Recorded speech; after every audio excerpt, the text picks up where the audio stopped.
Pag nagluto raw tayo ng sago, kailangan mainit yung tubig at kumukulo. Mainit na yung tubig Tapos saka natin lalagay yung ating sago na hinugasan. Saka natin ang haliktayin. Ayan, halukay. Halukayan lang yan. Para hindi manikit. Hindi magkadikit-dikit. Ayan guys, kumukulo na ang ating mainit na tubig. Huwag nyo na intindihin yung maitim dyan. Ayan, matanggal.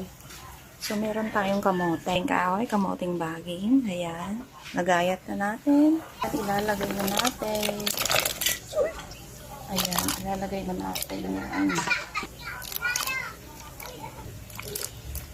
Kuluin uli. Hintay natin. Kumulo.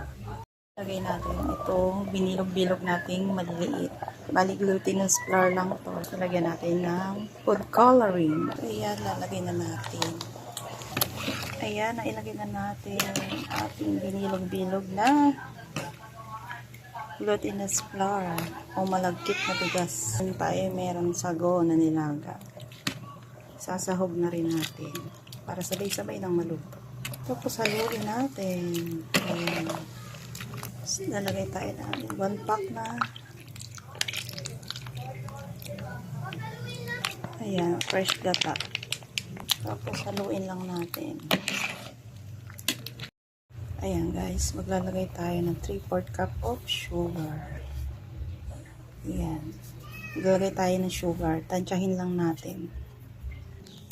Tayong magiging can opener. Ayan.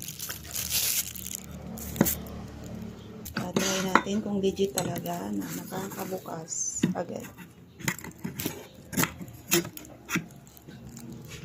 Sa atin. Oops.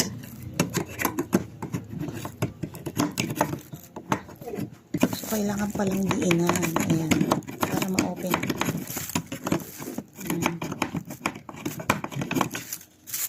Maglalagay tayo ng ubi condense. Mga kalahating lata lang. Kalahati ng 300 grams. Saluin natin. Pwede nating ubusin lahat. Para lalong sumarap. Ayan, lalagay tayo langka. Ayan, ang sarap. Ang yummy ng ating bilo-bilo. Oh, sarap. Ayan, sarap. Yummy. Daming sahog. Daming sahog.